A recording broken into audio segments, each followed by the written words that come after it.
কিভাবে আমি ইংরেজিতে চিন্তা করব। দেখুন, ইংরেজিতে চিন্তা করার যে স্কিল, এটা প্র্যাকটিস করার মাধ্যমে তৈরি হয়। আপনার চারপাশের জিনিসপত্রের নাম ইংরেজিতে আপনাকে ভাবতে শুরু করতে হবে, যেমন টেবল, চেয়ার বা উইন্ডো, মানে জানালা, ডোর, ডেস্ক, এছাড়া কম্পিউটার। তাছাড়া এইভাবেই আপনাকে শিখতে হবে। আর যখন আপনার একটা দিনের একটা প্ল্যান করবেন, তখন ইংরেজিতে ভাবতে পারেন, যেমন I need to go to the store, need to buy some grocery, then some vegetable, and then some, rice, whatever you are going to purchase. যা যা আপনি কিনতে চান সেগুলো একটা লিস্ট করতে পারেন।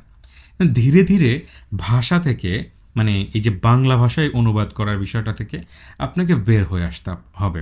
আপনি ইংরেজিতেই চিন্তা করবেন, এবং আজকে 1 ঘন্টা পরে কি করবেন, 2 ঘন্টা পরে কি করবেন, এগুলো নিয়ে যখন চিন্তা করার প্র্যাকটিস করতে থাকবেন, দেখবেন যে আপনার ইংলিশে চিন্তা করার ক্ষমতাটা অনেক ভালোভাবে ডেভেলপ করে গেছে।